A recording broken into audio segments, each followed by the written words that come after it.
Book a G310 series at Kun BW Motrad and receive rupees 10,000 in store voucher. TNC apply.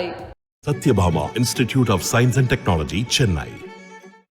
பழைய ஆட்கள் 10 பேர் கொடுத்துருக்காங்க, புது ஆட்கள் 11 பேர் கொடுக்கல. 11 பேர் கொடுக்கலன்னு நம்ம பழைய ஆட்கள் ஏன் கொடுத்துருக்கலாம்ல? நல்ல கேண்டிடேட் இருக்காங்க, அவங்க வருவாங்கல்ல. இப்ப அடுத்த முறை திமுக ஆட்சி பிடிச்சா யார் முதலமைச்சர்? திரு ஸ்டாலின் தானே. அவ்வளவுதான். ஏன்னா அவர் நல்ல ஆட்சி, அவருடைய தலைமை, அதோட டிஸ்பியூட் இல்லை. அப்ப இந்த 11 பேர் சரியா இல்லையாங்க கேள்வி. கருணாநிதியோடைய மகள், கருணாநிதியோடைய பேரன் அப்படின்னு அது ஒரு வேற தலைவர் அப்படின்னு அவங்களுக்கு வேற ஒரு. அதே மாதிரி பொன்முடி, அதே மாதிரி ஆற்காடு வீரசாமி, அதே மாதிரி நேரு, அதே மாதிரி ஐ பெரியசாமி, அதே மாதிரி எல்லா ஊர்லயும் வரும்போது கட்சிக்காரங்களுக்கு ஒரு பிரஸ்டேஷன். என்ன சார் அப்ப நமக்கு எப்படி சார் அப்படின்னு ஒரு. இப்ப ஏடிஎம்கேல நீங்க பாருங்க, 16 பேர்ல 15 பேர் புதுமுகம். ஜெயலலிதா அவர்கள் காலத்துல இருந்து அது 89ல இருந்து அவங்க அந்த ஸ்ட்ராட்டஜி பயன்படுத்தாங்க. நிறைய புதுமுகங்களுக்கு வாய்ப்பு கொடுக்கும்போது அது ஆஸ்பிரேஷனால வரும். அந்த ஃபார்முலாவை அப்படியே திரு எடப்பாடி பழனிசாமி ஃபாலோ பண்றாங்க. விருதுநகரில் ஆரம்பிச்சு, தென்காசியில் ஆரம்பிச்சு, திருநெல்வேலியில் ஆரம்பிச்சு, கன்னியாகுமரி, கோயம்புத்தூர், ராமநாதபுரம், மதுரை, தேனி, இந்த மாதிரி நிறைய தொகுதி நல்லா இருக்குங்க. அங்கெல்லாம் கடுமையான போட்டி இருக்கும். நான் சொல்ல அங்கெல்லாம் பாஜக ஜெயிக்கும்னு சொல்லல, அங்கெல்லாம் கடுமையான போட்டி கொடுப்பாங்க. அங்க எந்த கட்சி 3வது இடத்துக்கு போகணும்னு சொல்ல முடியாது, அந்த அளவுக்கு போட்டி வந்துடும். 5-6 தொகுதிகள் இந்த மாதிரி இருக்கும். 10-15 தொகுதிகளுக்கு மேல டஃப் ஃபைட் கொடுப்பாங்க. கூட்டணி திமுக வலுவா இருக்கு, அது நம்ம ஆப்வியஸா ஒத்துக்கிறோம். ஆனா கேண்டிடேட் வலுவா போட்டுட்டாங்க இவங்க அப்படின்னா அது பாஜக கூட்டணி மேஜிக்ஸ் பண்ணி திரு ஏசி சண்முகம், ஜான் பாண்டியன், தமிழ் மாநில காங்கிரஸ் சேர்ந்து பாரிவேந்தர் இவங்க எல்லாம் சேர்ந்து 2% ஓட்டுச்சு. ஓபிஎஸ்க்கும் டிடிவிக்கும் வெறும் 3%, 2 பேரும் சேர்த்து வெறும் 3%. பாமக நான் ஏற்கனவே சொன்னேன், ஒர்ஸ்ட் கேஸ்ல 5 10. பாஜக சாதாரணமா 10 ஒண்ணுமே பாஜக படுத்துக்கிட்டே இருந்து எந்த வேலையும் பார்க்கல 10%. 20 இங்கே முடிஞ்சு. நான் சொல்றது வெறும் மனக்கணக்கு. இது கூடுமே தவிர குறையறதுக்கான எந்த வாய்ப்பும். சார், இப்போ எல்லா கட்சிகளும் வேட்பாளர் பட்டியலை அறிவிக்க ஆரம்பிச்சிட்டாங்க. முதல்ல திமுக முந்தி எல்லா மாதிரியும் முன்னாடியே வேட்பாளர் பட்டியல் அறிவிச்சிருக்கிறாங்க. பழைய ஆட்கள் ஒரு 10 பேரை ரீட்டைன் ஆகிருக்கிறாங்க. அதை எப்படி பாக்குறீங்க? பழைய ஆட்கள் 10 பேர் கொடுத்துருக்காங்க, புது ஆட்கள் 11 பேர் கொடுக்கல. 11 பேர் கொடுக்கலன்னு நான் பார்க்கறேன். பழைய ஆட்கள் ஏன் கொடுத்துருக்கலாம்ல? நல்ல கேண்டிடேட் இருக்காங்க, அவங்க வருவாங்கல்ல. இப்ப அடுத்த முறை திமுக ஆட்சி பிடிச்சா யார் முதலமைச்சர்? திரு ஸ்டாலின் தானே. அவ்வளவுதான். ஏன்னா அவர் நல்ல ஆட்சி, அவருடைய தலைமை, அதோட டிஸ்பியூட் இல்லை. அப்ப இந்த 11 பேர் சரியா இல்லையாங்க கேள்வி. ஒருத்தருக்கு ஏற்கனவே சீட்டு வாங்கி ஜெயிச்சு 5 வருஷம் இருந்தவர் திரு தர்மபுரி திரு செந்தில் இருக்கிறாரு, அவருக்கு இந்த முறை சீட்டு கொடுக்கல. ஆமா, அவருக்கு பழனி மாணிக்கம் சீட்டு கொடுக்கல. அப்ப அவங்க தொகுதி மக்கள் அவங்க என்ன சொன்னாங்க? நேற்று வரைக்கும் பப்ளிக் என்ன சொன்னாங்க, பிரஸ் என்ன சொன்னாங்க? நாங்க கடுமையா வேலை பார்த்துருக்கோம், நாங்க தொகுதிக்கு இவ்வளவு நல்லா செஞ்சிருக்கோம், தர்மபுரிக்கு இவ்வளவு கொண்டு வந்திருக்கிறேன், தஞ்சாவூருக்கு இவ்வளவு கொண்டு வந்திருக்கிறேன், நான் இவ்வளவு வேலை பார்த்துருக்கேன்னு சொன்னாங்க. அப்ப சொன்னது உண்மையா பொய்யா? சார், அதில் குறிப்பாக கேட்கணும்னு நினைச்சது, எஸ் பழனி மாணிக்கம் அவர்கள் தொடர்ச்சியாக ஒரு 6 முறை வென்றிருக்கிறார். இடையில ஒரே ஒரு வாட்டி மட்டும் பாலு அவர்கள் தஞ்சாவூர்ல போட்டியிடும் போது அவர் வாய்ப்பு மறுக்கப்பட்டது. இப்போ அதுக்கப்புறம் இப்பதான் மறுக்கப்பட்டிருக்கு. அதை எப்படி பாக்குறீங்க?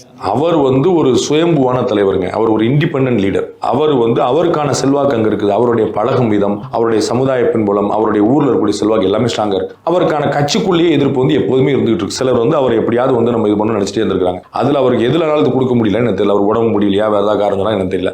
இந்த அவருடைய செல்வாக்கும் நான் அறிந்தது, அவருக்கான எதிர்ப்பும் நான் அறிந்தது. எது வென்றதுங்கிறது காலம் சொல்லும். அதே மாதிரிதான் செந்தில் அவர்களும் பாத்தீங்கன்னாக்கா அட்டனன்ஸ் அளவுல வருகை பதிவுலையுமே முதன்மையான ஆளா இருந்திருக்காரு. நிறைய கேள்விகளை எழுப்பியிருக்காரு. செந்தில் அவர்களோட கட்சி தலைமைக்கே நிறைய முரண்பாடு இருந்தது நான் பார்க்கிறேன். கட்சி தலைமையே நிறைய இடங்கள் அன்னெசரியா பேசிட்டாரு, நிறைய இடங்கள் தர்ம சங்கடம் கொடுத்துட்டாருன்னு நினைக்கிறேன். 2-3 அந்த ஒரு ட்ராக் ரெக்கார்ட்லயே பார்க்கலாம்ல. அவங்க கட்சி தலைமையே 2 தடவை கண்டிச்சிருக்கு. எங்களுக்கு உங்க பேச்சுல உடன்பாடு இல்ல, நாங்க இதை ஏத்துக்க முடியாது, நீங்க கவனமா பேசணும் அப்படின்னு சொல்லிட்டு தலைவருடைய ஒப்புதலோடுன்னு திரு ஆர்.எஸ். பாரதி சொல்றாரு. அப்ப அதெல்லாம் என்ன இவரால் நமக்கு சங்கடம்னு யோசிக்கும்ல. இப்ப அதை ஒரு இதுவா பதிவா போட்டு இருக்கிறாங்க. இந்த மாதிரி 11 புதியவர்கள், 19 பட்டதாரிகள், 3 பெண்கள், இப்படி எல்லாருக்கும் நம்ம கொடுத்துருக்கிறோம். அந்த மாதிரி வழக்கறிஞர்கள் இத்தனை பேர் கொடுத்துருக்கிறோம் அப்படிங்கிற மாதிரி அவங்க பதிவு போட்டிருக்காங்க. அதை எப்படி பாக்குறீங்க? எல்லா கட்சியிலும் தான் செய்வாங்க. இப்ப மற்றவங்க பாஜக எல்லாருமே யாருமே பள்ளிக்கூடமே போகாதவர்கள், ஒன்லி ஆண்கள். 33% இடஒதுக்கீடு கொடுத்தேன்னு சொல்லுவீங்களே, நீங்க உங்க தேர்தல் அறிக்கையில் சொல்லியிருக்கீங்களே, உங்களுடைய சின்ன போட்டிகள் கொடுத்துருக்கலாம். 33% ஒரு 7 பேர் கொடுத்தா அந்த பிரச்சனை வரல. 21 கேண்டிடேட் போட்டிடும்பா, அதுல 7 பேர் பெண்கள் சொன்னா அந்த டிஸ்பியூட் வராது. அதாவது 33% இடஒதுக்கீடுங்கிறது பாராளுமன்றத்தில் நிறைவேற்ற வேண்டியது. அது பாஜக நிறைவேற்றிருச்சு, அது அப்புறம் விஷயம். ஆனா அது உங்க கையில இல்ல, அது நிறைவேற்ற. ஆனா உங்க கையில இருக்கக்கூடிய விஷயத்தை நீங்க செய்யல, அதை கேட்க மாட்டீங்க. நீங்க சொல்ற பட்டதாரிகளோ, நீங்க சொல்ற பெண்களோ, நீங்க சொல்ற எல்லா கட்சியிலும் கொடுக்க போறாங்க. ஏடிஎம்கள் பெண்களுக்கு கொடுக்க மாட்டாங்களா? பட்டியல தோலுக்கு கொடுக்க மாட்டாங்களா? பட்டதாரிகளுக்கு கொடுக்க மாட்டாங்களா? இப்போ அந்த 10 பேரை பத்தி சொன்ன ரிட்டைன் பண்ணோம். அதுல தொடர்ச்சியா அந்த எம்பிக்கள், அதாவது இவங்களுக்குலாம் கட்டாயம் அப்படின்ற அடிப்படையில தயாநிதி மாறன் அவர்களுக்கோ, இப்ப ஆர் ராசா, டிஆர் பாலு, ஜெகத் ரட்சகன், கனிமொழின்னு சொல்லிட்டு உங்களுக்கு தொடர்ச்சியா கொடுக்கப்படுது இல்லையா? அது மக்கள் மத்தியில என்ன மாதிரியான இம்பாக்டா தொடருதுன்னு நினைக்கிறீங்க? திரு ஆர் ராசாவோ கனிமொழியோ தயாநிதி மாறனோ வேற மாதிரி பார்க்கப்படுவாங்க. கே.என். நேரு அவருடைய மகன் கலாநிதி வீராசாமி, இவரை போன்றவர்களை மக்கள் கொஞ்சம் வேற மாதிரி பார்ப்பாங்க. என்ன அப்படின்னா எல்லா ஊர்லயும் ஏதாவது முதன்மை குடும்பத்துடைய வாரிசுகள்ங்கிறது வேற, அது வந்து ஒரு மாதிரி ஒரு ஏற்பு வந்து உங்களுக்கு புரியுங்களா. கருணாநிதியோடைய மகள், கருணாநிதியோடைய பேரன் அப்படின்னு அது ஒரு வந்து வேற தலைவர் அப்படின்னு அவங்களுக்கு வேற ஒரு. அதே மாதிரி பொன்முடி, அதே மாதிரி ஆற்காடு வீராசாமி, அதே மாதிரி நேரு, அதே மாதிரி ஐ பெரியசாமி, அதே மாதிரி வந்து இந்த அப்படின்னு எல்லா ஊர்லயும் இப்படி வந்து திருவண்ணாமலையில் அங்கே எல்லா ஊர்லயும் வரும்போது கட்சிக்காரங்களுக்கு ஒரு ஃப்ரஸ்ட்ரேஷன். என்ன சார் அப்ப நமக்கு எப்படி சார் அப்படின்னு ஒரு 2 எம்எல்ஏ அவங்களே வந்துடுறாங்க, இல்ல ஒரு எம்எல்ஏ ஒரு எம்பி அவங்களே வந்துடுறாங்க. இப்படி அவங்க வரும்போது இவங்களுக்கான வாய்ப்புகள் மறுக்கப்படும். இப்போ ஏடிஎம்கேல நீங்க பாருங்க 16 பேர்ல 15 பேர் வந்து புதுமுகம், 16 பேர் தான் கொடுத்துருக்காரு. திரு செல்வகணபதி தவிர மணியன் செல்வன் அங்கே கொடுத்துருக்காரு. 16 பேர்ல வந்து 15 ஜெயவர்தன் தவிர 15 பேர் புதுமுகம் கொடுக்குறாங்க. அப்ப அங்க ஸ்பேஸ் வந்து அவங்களுக்கு வந்து நிறைய பேர் புதுசா கிரியேட் ஆகும். அதே மாதிரி புதுமுகங்கள் நிறைய பேர் அறிமுகப்படுத்திட்டு இருக்காங்க இல்லையா, இது எப்படி பாக்குறீங்க? அவங்க இந்த ஸ்ட்ராட்டஜிங்கிறது தொடர்ச்சியா ஃபாலோ பண்ணுறாங்க. அதனால தான் ஏடிஎம்கே உயிர்ப்போட இருக்கு டே ஒன்ல இருந்து. ஜெயலலிதா அவர்கள் காலத்துல இருந்து அது வந்து 89ல இருந்து அவங்க இந்த ஸ்ட்ராட்டஜியை பயன்படுத்துறாங்க. நிறைய புதுமுகங்களுக்கு வாய்ப்பு கொடுக்கும்போது அது ஆஸ்பிரேஷனலா வருது. அந்த ஃபார்முலாவை அப்படியே திரு எடப்பாடி பழனிசாமி ஃபாலோ பண்றாரு. புதுமுகங்கள் நிறைய வரும்போது இப்ப ஏடிஎம்கேல என்ன பெரிய அட்வான்டேஜுங்க, 2 பேர் முதலமைச்சராக ஆயிட்டாங்க. சாதாரண தொண்டர்கள். ஒரு நகராட்சி சேர்மனா இருந்த ஓபிஎஸ் வந்து முதலமைச்சராக, ஒரு ஒன்றிய செயலாளர் இருந்த திரு இபிஎஸ் வந்து முதலமைச்சராக. அப்ப வந்து அந்த கட்சியில வந்து நிறைய வாய்ப்புகள் இருக்குதுன்னு தெரியுது. அப்ப நான் மாவட்ட செயலாளர் ஆக முடியும், நான் மந்திரி ஆக முடியும், நான் எம்பி ஆக முடியும்னு நினைக்கிறேன். அந்த ஸ்பேஸ் வந்து மற்ற கட்சியில கிடையாது. ஓகே, அது ஒரு ஒர்க் அவுட் ஆகும்னு நினைக்கிறீங்க? கண்டிப்பா வெற்றி தேடி திருமான்னு நான் சொல்ல. கட்சி தொண்டர்கள் இப்ப நான் சொல்றது வந்து திமுக வாரிசுகள் வர்றதுனால ஏடிஎம்கே யாருக்கும் லாஸ் கிடையாதுங்க, பிஜேபி யாருக்கும் லாஸ் கிடையாதுங்க. உங்களுக்கு எந்த இழப்பும் கிடையாது, எனக்கு இந்த திமுக தொண்டர்களுக்கு தான் இழப்பு. அது அவங்க தான் ஃபீல் பண்ணுவாங்க, புரியுதுங்களா. பட் ஏடிஎம்கே புது ஆட்கள் வரும்போது தொண்டர்கள் வந்து உற்சாகம் இருப்பாங்க. ஏன் வந்து ஜெயலலிதா இறந்த பிறகு, இபிஎஸ் போன பிறகு, டிடிவி போன பிறகு, சசிகலா போன பிறகு எப்படி ஏடிஎம்கே வந்து இன்டாக்டா இருந்துச்சு? அப்ப ஏடிஎம்கே இன்னைக்கு சின்ன பின்னமா இருக்கணும்ல. இன்னைக்கு ஏடிஎம்கே ஒரு கட்சியே கிடையாது சொல்லணும்ல. இன்னைக்கு 2வது பெரிய கட்சி அதிமுக, நீங்க உங்க வாயால சொல்றீங்கல்ல, அதுதான் பாயிண்ட். ஏன்னா அந்த தொண்டர்களை அரவணைக்கக்கூடிய அந்த போக்கு, எல்லாருக்கும் வாய்ப்பு கிடைக்கக்கூடிய போக்கு, நான் கடுமையா உழைச்சா எனக்கு ஒரு வாய்ப்பு வந்துடும். அந்த வாய்ப்பு வந்து ஏடிஎம்கேல நிறைய இருக்கு. இப்போ இது ஒரு பக்கம் இருக்குது. இது இப்போ வந்து திமுகவில் வந்து எல்லாருமே வந்து அவங்க பலம் பொருந்திய வேட்பாளர்களாக இருக்காங்க இல்லையா, ஒரு அறிமுக அடிப்படையில் சொல்றேன். அது ஓரளவுக்கு அவங்கள வந்து பின்னுக்கு தள்ளுமா அந்த வகையில சொல்றேன் நான். இப்போ அதிமுக வேட்பாளர்களை இப்போ ஏன்னா வந்து அவங்க அறிமுகம் கிடைக்குது கிடைக்கலங்கிற வேட்பாளர், புதிய வேட்பாளர் சொல்றீங்க நீங்க. திமுக கூட்டணியை பொறுத்தளவுக்கு அது புது வேட்பாளரா பழைய வேட்பாளராங்கிறது இல்லை. துரை வைகோவாக இருந்தாலும், ரவிக்குமாராக இருந்தாலும், அது வந்து ஸ்டாலினாக கனிமொழியாக இருந்தாலும், அவர்கள் எல்லாருமே ஸ்ட்ராங்கான கண்டஸ்டன்ட் தான். ஏன்னா அட்வான்டேஜ் டிஎம்கே, அவங்கள்ட்ட பெரும் கூட்டணி இருக்கு, அவ்வளவுதான். அதனால வந்து நீங்க புது முகம்னா நான் ஓட்டு போட மாட்டேன்னு சொல்ல மாட்டாங்களா? நேரம் செல்வகணபதி நான் போட மாட்டேன் சொல்ல போறாங்களா? அவங்களுக்கான செல்வாக்கு, கட்சி செல்வாக்கு அப்படியே இருக்கு. அது வந்து உங்களுக்கு அது ஒன்றும் குழப்பம் இல்லை. டிஎம்கேல வந்து டிஎம்கே ஓட்டு வெளியே போகாது சார். காங்கிரஸ் 1-2 ஓட்டை தவிர, புரியுங்களா, ஏதாவது ஒரு அதிருப்தி 1-2 நான் கேட்டிருப்பேன், நீ உங்களுக்கு கொடுத்துருப்பாங்க, அந்த வைத்தறிச்சல நான் போடாம இருப்பேன். அப்படி ரொம்ப கம்மி தான், few hundreds and thousands தான். அது வெற்றி தோல்வியை மாற்றக்கூடிய இடத்துக்கு அது போகாது. Okay sir. அடுத்தபடியா சில தொகுதிகள் வந்து உற்று நோக்கப்படுது. அதுல குறிப்பா தென் சென்னை தொகுதி வந்து உற்று நோக்கப்படுது. ஏன்னா தமிழிசை சவுந்தரராஜன் அவர்கள் வந்து அந்த ராஜினாமா பண்ணிட்டு வந்திருக்கிறாங்க. இப்போ அங்கதான் போட்டியிட போறதா ஒரு ஆர்டர் சொல்லப்படுது. அதை எப்படி பாக்குறீங்க? ஏன்னா அங்க வந்து ஒரு 3 கேண்டிடேட்டுமே வந்து 40 தொகுதியுமே உற்று நோக்கப்படும். ஒவ்வொரு இடத்துல ஒவ்வொரு விஐபி இருப்பாங்க. தென் சென்னையில வந்து தமிழிசை விஐபின்னா, தூத்துக்குடியில கனிமொழி விஐபி, அப்புறம் விருதுநகர்ல ராதிகா விஐபி, ஓபி ரவீந்திரநாத் குமார் ஒரு இடத்துல போட்டியிட போறாரு, அவர் தொகுதி, அப்புறம் எல்லா ராமநாதபுரம் சொல்றாங்க. அப்படி எந்த தொகுதியெல்லாம் போட்டு எல்லாமே விஐபி தொகுதி, எல்லாமே ஒரு முக்கியத்துவம் வாய்ந்த ஆட்டோமேட்டிக். தயாநிதி மாறன் போட்டியிட மத்திய சென்னை வந்து முக்கிய தொகுதி ஆகாதா? 40மே முக்கியம் தான். ஏதோ ஒரு கட்சியில ஏதோ அன்புமணி ராமதாஸ் போட்டிட்டாருன்னு எல்லாமே ஒரு முக்கியத்துல போய் நிற்கும். சார் இப்ப உதாரணத்துக்கு பாமக இருக்கு. பாமக வந்து ஒரு சில இடங்கள்ல வந்து வலுவா இருக்குது. பாஜக சென்னை சவுத், இப்ப கோயம்புத்தூர், கன்னியாகுமரி போன்ற இடங்கள்ல இருக்காங்க. இதுல யாரு வந்து கெயின் ஆவாங்கன்னு நினைக்கிறீங்க? ஓட் ஷேர்ங்கிறது, ஓட் டிரான்ஸ்ஃபர்ங்கிறது இதெல்லாம் பழைய பிம்பம். பாஜக இன்னைக்கு தமிழ்நாடு முழுக்க வரவேற்கு. தமிழ்நாடு முழுக்க நீங்க பாருங்க, நான் கிராமங்கள்ல நான் போய் பார்த்துருக்கிறேன். நான் ஃபீல்டுக்கு போறேன். நான் வந்து ரூம்ல உட்காந்து பேசுறேன், நான் ஃபீல்டுக்கு போறேன். நான் வந்து என்னுடைய கெரியர்ல கிட்டத்தட்ட ஒரு 15 வருஷம் நான் வந்து ரிப்போர்ட்டரா இருந்திருக்கிறேன். அதுக்கப்புறம் தான் டெஸ்க்கு நான் வந்து பின்னாடி 10 வருஷங்களுக்கு தான் மாறினேன். ஸோ நான் இதுக்கு இப்பயுமே நான் களத்துல தான் போய் பார்த்துருக்கேன். அது எவ்வளவு பெரிய நெட்வொர்க் நீங்க பார்க்க போறீங்க. நீங்க வந்து 2024 ஜூன் 4ஆம் தேதி எல்லாமே வெளிச்சமா. நான் சொன்னது என்ன, நீங்க நினைச்சது என்னன்னா, ஜூன் 4 ரொம்ப நாள்ல ஒரு 60 நாள் தெரிய போற கூத்து. கீழே வந்து பாஜக, நான் உங்களுக்கு புரிய வைக்கிற சொல்ல, 2014 18% வாக்குகள் வாங்கினது அந்த கூட்டணி, மறந்துடக்கூடாது. ஜெயலலிதா அவர்களும் கருணாநிதியும் இருந்த போது வாங்கின கூட்டணி அது. அப்ப அன்னைக்கே 18 வாங்கிட்டாங்கன்னா இன்னைக்கு வந்து 20 வந்து மினிமம் கேரண்டி, 25 வந்து அவங்க வந்து எதிர்பார்க்கிறாங்க. அது தொட்டாலும் வியக்க மாட்டேன். ஏன் அப்படின்னா, ஒண்ணு இல்ல 6-7 கருத்து கணிப்புகள் வந்து அதை உறுதிப்படுத்திருக்கு. ரொம்ப லீஸ்டா பாஜக கூட்டணிக்கு இந்த இதெல்லாம் இறுதி செய்யப்படாத போதே கொடுக்கப்பட்ட லீஸ்ட் நம்பரே 15.5. பாஜக கூட 15.5ங்கிறது மினிமம் சொல்லிருக்காங்க. இதுக்கு மேல வந்து அவங்க வந்து 22 வரைக்கும் போயிருக்காங்க வேற வேற நம்பர்கள். சோ 15, 17, 19, 20 இப்படிதான் போயிருக்கு. அப்ப வந்து 20 வந்து என்னுடைய கணிப்புல சாதாரணமா நான் வந்து வெறும் அரித்மெட்டிக் கணக்கு போட்டாலும் எனக்கு தெரியுது. பாட்டாளி மக்கள் கட்சிக்கு வட மாவட்டங்கள்ல ரொம்ப பலமா இருக்காங்க, மாற்று கருத்துல எல்லா இடத்துலயும் இருக்காங்க. வட மாவட்டங்கள்ல சென்னை உட்பட பல இடங்கள்ல இருக்காங்க. பாஜக இன்னைக்கு வந்து தமிழ்நாடு முழுக்க வரவேற்கக்கூடிய கட்சியா இருக்கு. அது வந்து ஒரு பாக்கெட் கட்சி கிடையாது. அவங்க வந்து கோவை மேற்கு மண்டலத்தில் கிடையாதா, நீங்க கோயம்புத்தூர்ன்றீங்க, கன்னியாகுமரி தெற்க ஃபுல்லா ஸ்ட்ராங் ஆயிட்டாங்க. இன்னும் சொல்ல போனா நான் வந்து வியப்படைய மாட்டேன், உங்களுக்கு எல்லாம் வியப்பா இருக்கலாம். கொங்கு மண்டலத்தை விட அதிகமான வாக்கு உங்களுக்கு வந்து தெற்கு மண்டலத்தில் வரலாம். இன்னைக்கு போதாக்குறைக்கு அம்மா மக்கள் முன்னேற்ற கழகமும்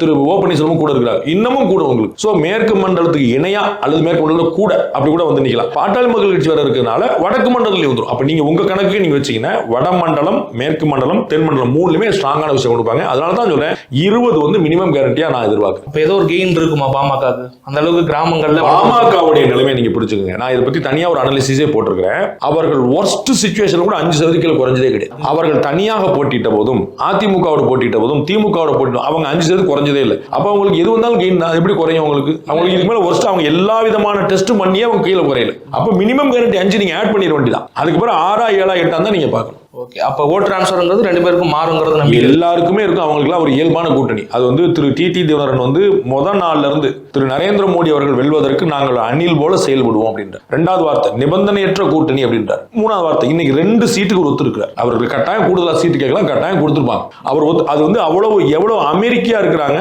எவ்வளவு வந்து பெருந்தன்மையா இருக்கிறாங்க, எவ்வளவு வந்து இணக்கமா இருக்கிறாங்க அடையாளம். அது ஓட் டிரான்ஸ்ஃபர் கட்டாயம் வரும். அது ரைட் சார். இப்போ அரசியல் கட்சி இருக்குனாக்கா நம்ம வந்து நிறைய தொகுதிகளில் போட்டிடணும், நம்மளுடைய வலிமையை காட்டணும் அப்படின்னு விரும்புவாங்க. விடுதலை சிறுத்தைகள் கட்சியில இருந்து, காங்கிரஸ் கட்சியில இருந்து, மதிமுக இருந்து ஒரு சீட்டு கூட வாங்காத மக்கள் நீதி மையம் வரைக்கும் நீங்க பாத்தீங்கன்னா உங்களுக்கு தெரிஞ்சிடும். அவங்க போராடினாங்க. இப்ப ஒரு வந்து ஸ்டேட்மென்ட் போராடினாங்க. இங்க வந்து கூட்டணியில வந்து அதிக கட்சி. அதான் நான் சொல்றேன். அவங்க சீட் அந்த ஓட்டு டிரான்ஸ்ஃபர் ஆகுமா தான் நீங்க கேட்கணும். எனக்கு என் சீட் கொடு, எனக்கு அதிகமாக கொடு மாட்டியா அப்படின்னு சொல்லி அப்புறம் சேர்ந்து கையெழுத்து போறது வந்து ஓட்டு டிரான்ஸ்ஃபர் ஆகுமா? நீ என்ன சொல்றியோ நான் கேட்கிறேன்ப்பா, நம்ம எல்லாம் ஒண்ணு மணி ஜெயிக்கணும் இவ்வளவுதான் இப்படின்னு சொல்ல வருமா? இவங்க செஞ்சுட்டா உங்களுக்கு சமரசம், அவங்க செஞ்சுட்டா போராட்டம் கூட. இப்ப இந்த பலவீனமா காமிக்காதா? எனக்கு ஒரு சீட் போதுனே நான் சொன்னேன். நீங்க சந்தோஷப்பட்டுக்கங்க. ஒரு அரசியல் கட்சி பலவீனம் எப்படி இருந்தாலும் இப்படி. அதான் உங்களுக்கு ஒரு சீட்டு கூட இல்லாம ஒருத்தர் போய் கூட்டணி வச்சிருக்காரு, உங்களுக்கு அது பலவீனமா தெரியாது. துரை வைக்க அவர்களுக்கு வந்து ஒரே ஒரு சீட் கொடுத்திருக்காரு, அது உங்களுக்கு தான் தெரியாது. உங்களுக்கு தமிழ்நாட்டில் 234 தொகுதியிலும் போட்டியிட்ட மதிமுக வந்து ஒரு மக்களை தொகுதியில் சுருங்கிருச்சு, உங்களுக்கு வருத்தமா தெரியாது. இப்ப தேவநாதன் யாதவ் அவருக்கு வந்து ஒரு சீட் கொடுத்துருக்காங்க. இது எப்படி பாக்குறீங்க? அந்த அளவுக்கு ஒரு 6 சட்டமன்றத்தை உள்ளடக்கிய ஒரு நாடாளுமன்ற தொகுதியை கொடுத்திருக்காங்க. இது எப்படி கூட்டணியில் இருக்காங்க அப்படின்னு எல்லாருக்குமே உங்களுக்கு என்ன பிரச்சனை இருக்காதுல்ல? திரு ஜான் பாண்டியன் கொடுக்கும்போது உங்களுக்கு வருத்தமா இல்லையா? டாக்டர் கிருஷ்ணசாமி கொடுக்கும்போது வருத்தமா இல்லையா? அங்க மற்ற கட்சிகள் கொடுக்கும்போது வருத்தமா, எஸ்டிபிஐ கட்சி கொடுக்கும்போது வருத்தமா இல்லையா? எல்லா கட்சியிலுமே கூட்டணி வேணும்னு நினைக்கிறேன். அதனால அவங்க உங்களுக்கு என்னென்ன வாய்ப்பு இருக்கு செய்யறாங்க. அதுல உங்களுக்கு வந்து இவருக்கு ஜான் பாண்டியனுக்கு ஒண்ணு கொடுத்துருக்காங்களே, தேவநாதன் யாதவ் கொடுத்தாங்க, உங்களுக்கு அதுல என்ன பிரச்சனை? அவங்க கூட்டணி கட்சிகள் மேல நம்பிக்கையா இருக்கிறாங்க. பாஜக எல்லாருமே இணக்கமா போடுறாங்க. நீங்க ஒண்ணு கொடுக்கணும், நான் ஒண்ணு வாங்கணுங்க, அப்படின்னா தான் முடியும். கிவ் அண்ட் டேக் தானே. அமரர் கருணாநிதி வந்து ரொம்ப அழகா சொன்னார், இது கூட்டணி கட்சிகள் சீட்டுங்கிறது நான் கொடுத்து அவர்கள் வாங்குவதல்ல, இருப்பதை அனைவரும் பகிர்ந்து கொள்வது. சார், இப்ப உங்களுடைய கணிப்பின் அடிப்படையில பாஜகவுக்கு ஒரு 20 சீட்ல போட்டிடுறாங்க, கிட்டத்தட்ட அந்த அளவுக்கு போட்டியிட போறாங்கன்னு நினைக்கிறேன். நானும் எவ்வளவு எடுப்பாங்க என்னால சீட் சொல்ல முடியல, இன்னும் கொஞ்சம் க்ளோஸா பார்க்கணும். நிறைய தொகுதிகள் நல்லா இருக்குங்க, நிறைய தொகுதிகள் நல்லா இருக்கு. விருதுநகர்ல ஆரம்பிச்சு, தென்காசியில் ஆரம்பிச்சு, திருநெல்வேலியில் ஆரம்பிச்சு, கன்னியாகுமரி, கோயம்புத்தூர், ராமநாதபுரம், மதுரை, தேனி, அது மாதிரி நிறைய தொகுதி நல்லா இருக்குங்க. அங்கெல்லாம் வந்து கடுமையான போட்டி இருக்கும். நான் சொல்ல அங்கெல்லாம் பாஜக ஜெயிக்கும்னு சொல்ல, நல்லா கடுமையான போட்டி கொடுப்பாங்க. அங்க வந்து எந்த கட்சி 3வது இடத்துக்கு போகணும்னு சொல்ல முடியாது, அந்த அளவுக்கு வந்து போட்டி வந்துடும். 5-6 தொகுதிகள் இந்த மாதிரி இருக்குமா? 10-15 தொகுதிகளுக்கு மேல வந்து டஃப் ஃபைட் கொடுப்பாங்க. பிஜேபி அலையன்ஸ் வந்து 10-15 தொகுதிக்கு மேல. தர்மபுரி மிஸ் பண்ணிட்டேன், சேலம்லாம் பாமகவுடைய கோட்டை, அங்க பாமக நிறைய தொகுதியில் வந்து நான் மிஸ் பண்ணிட்டேன், நான் சரியா கணிக்க முடியாம சொல்லிட்டேன். நிறைய இடங்கள்ல இன்னும் இன்க்ளூடிங் விழுப்புரம், நிறைய இடங்கள்ல நல்லா திரும்ப சொல்ல பாருங்க, வெற்றி தோல்விங்கிறது கூட்டணியை அடிப்படையில், பிரதமர் வேட்பாளர் அடிப்படையில், கேண்டிடேட் அடிப்படையில், இந்த 3 தான் பிரதானம். ஜாதி, காசு இதெல்லாம் 3வது 4வது காரணங்கள் தான். பிரதானமா கூட்டணி இருந்துச்சுன்னா யாருனாலும் ஜெயிச்சிருவாங்க. அந்த மாதிரி அப்ப கூட்டணி வந்து திமுக வலுவா இருக்கு, அது நம்ம ஆப்வியஸா ஒத்துக்கிறோம். ஆனா கேண்டிடேட் வலுவா போட்டுட்டாங்க இவங்க அப்படின்னா அது வந்து பாஜக கூட்டணி மேஜிக்ஸ் பண்ணிரும். ஓட் ஷேர் எந்த அளவுக்கு போய் நிற்கும்? நான் மினிமம் 20 ரூபாய் இன்னைக்கு தேதிக்கு. நம்ம அப்புறம் நம்ம நிறைய முறை பேச போறோம், நான் சொல்றேன் உங்களுக்கு வந்து இன்னைக்கு தேதிக்கு எனக்கு நான் ஏற்கனவே 15 இருந்து 22 வரைக்கும் நிக்கிறதுனால 20 மினிமம் கிடையாது. ஏன்னா வெறும் கூட்டணி நீங்க வச்சுக்க ஒரு பேச்சு சொல்றேன். திரு ஏசி சண்முகம், திரு ஜான் பாண்டியன், தமிழ் மாநில காங்கிரஸ், பாரிவேந்தர், இவங்க எல்லாம் சேர்ந்து 2% ஓட்டுச்சு ஒரு பேச்சு. ரொம்ப கம்மியா 2% ஓட்டு.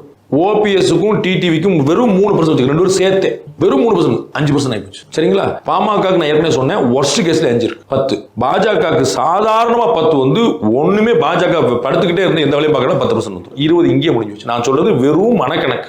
இது வந்து கூடுமே தவிர குறையறதுக்கான எந்த வாய்ப்பும் இல்லை. பேசும்போது ஓபிஎஸ் இந்த நகர்வுங்கிறது அவருடைய எதிர்காலத்துக்கு எப்படி இருக்கும்? ரொம்ப நல்லா இருக்கும். திரு டிடிவி தினகரன், திரு ஓபிஎஸ் 2 பேருக்குமே நல்ல வாய்ப்பு. இது வந்து பெரிய எழுச்சி. அவங்க உரிமை, அதாவது அந்த தொண்டர் உரிமை மீட்பு குழுன்னு ஒன்று ஆரம்பிச்சு பண்ணிட்டு இருக்காரு. இதனால வந்து அவருக்கு அதை மீட்க வாய்ப்பு இல்லாம போறதுக்கு சூழல் இருக்குமா? அதுக்கு இதுக்கு எந்த சம்பந்தம் இல்லை. அவர் கிடைச்சாலும் வந்து நான் அதை ஒத்துக்க மாட்டேன். நீங்க வந்து நாளைக்கு எங்க வருவீங்க, அவருக்கு ஒருவேளை அவருக்கு வந்து ஏடிஎம்கே அவர் கைக்கு வரும்னு வச்சுக்கோங்க, ஒரு பேச்சுக்கு பாஜக தான் பண்ணிச்சான்னு கேட்பீங்க. ஸோ ஏடிஎம்கே அவருக்கு கிடைக்காம போனாலும் அதுக்கு பாஜக காரணம் இல்லை, ஏடிஎம்கே அவருக்கு கிடைச்சாலும் பாஜக காரணம் இல்லை. அவருக்கு பாஜகவோட நல்ல நட்புறவு இருக்குது. பாஜக அவரை ஒரு நாளும் கைவிடாமல் வச்சிருக்குது. அவருக்கு நல்ல நல்ல ஒரு லைஃப் தான். அதுலயும் திரு டிடி தினருக்கும் சரி 2 பேருக்குமே நல்ல லைஃப் தான். அவங்க வந்து தே ஆர் வெரி ஹாப்பி. அவங்களுக்கு தெரியும் இந்த அலையன்ஸ்ல என்ன கெயின் அப்படின்னு. They are very much happy with. Book a G310 series at BW Motrad and receive rupees 10,000 in store voucher. TNC apply. Satyabhama Institute of Science and Technology, Chennai.